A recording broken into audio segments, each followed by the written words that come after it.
All right, thanks for tuning back into the J podcast. This is the J yet again. Today I'm going to talk about privacy, something I talk about quite a bit here. And because of that, Facebook always ends up on the bad side of it. So it's not like, hey, welcome to the anti-Facebook channel where we bash Facebook all the time. It's that they're usually just on the side against privacy. And here I'm going to make a case that they've consistently been against privacy, though I shouldn't have to make this case. But let's do it. Here it is from, 2010, a couple of years back. I was in high school when this was out. Facebook CEO Mark Zuckerberg pronounces, "Privacy is dead. Get over it." Article's subtext here says, "Cool kids don't care about privacy," CEO claims, "so neither should you." I'm not going to go into this article because I remember it, but one line from it here says, "You have zero privacy anyway," Sun Microsystems chief executive Scott McNeely said in 1999. Get over it.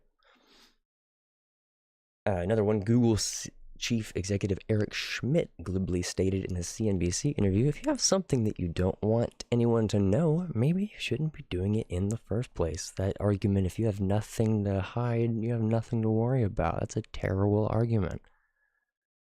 To go into further, how he will say one thing about privacy, like that it's dead, and then how he secretly has different opinions on privacy, I will show you Exhibit A. A blemish in his sanctuary, the battle behind Mark Zuckerberg's Hawaii estate. So you can look this up. There's been a long effort between Mark Zuckerberg to acquire more land and more property around his estate on Hawaii in the name of his privacy. Irony abounds, and the plot thickens. I'm going to go ahead and close this, but that's just for the sake of the log here. And then that brings me to a more recent article that kind of continues their abuse of users' privacy. So what Facebook does, for those that don't know, is they just sell user data. They allow apps to be created on their platform. They use the logins. It makes it easy to kind of to communicate back and forth to Facebook to share the data.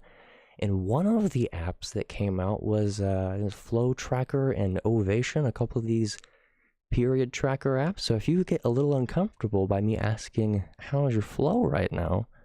you're right in being uncomfortable, and you should feel uncomfortable about not only me asking you that, but this little Weasley SOB here asking you the same question, "How's your flow?" and then him knowing it. Because it's not that he asks, they collect that data, and they sell it. Now you should be asking, who is buying that kind of data? The kinds of data that say, "Hey, I see that you're pregnant and expecting. You want to go buy some of these baby items?" There's a really good DEF CON video, and I will have to look that up, and I will put it in the description after further research, but it was probably DEF CON 22 or DEF CON 23, where a female journalist went and shown how she downloaded a couple of these baby apps and female apps like this, and it knew she was pregnant almost before she did. That's crazy. That's weird. So lastly, just to kind of cap this all off here, somebody else read Zuckerberg's most recent, apparently like 3,200 word essay, and they weren't convinced. And good. You shouldn't be convinced. If one essay from this guy can convince you that he cares about privacy after everything that their company has stood for, you are an easy to sway person. That should not sway you. This one article. Look at the swaths of data that we have of abuses of privacy, where they just say simply, "Privacy is dead." And that's all the proof you need that this guy doesn't care about your privacy because it makes him money. The reason why he cares about privacy now is because it's convenient. And if you look at other data, financial data, Facebook is hemorrhaging users. They're just losing them by the millions. So if you want to know the real reason that Facebook has suddenly cared about privacy, it's because Facebook's coming the new MySpace.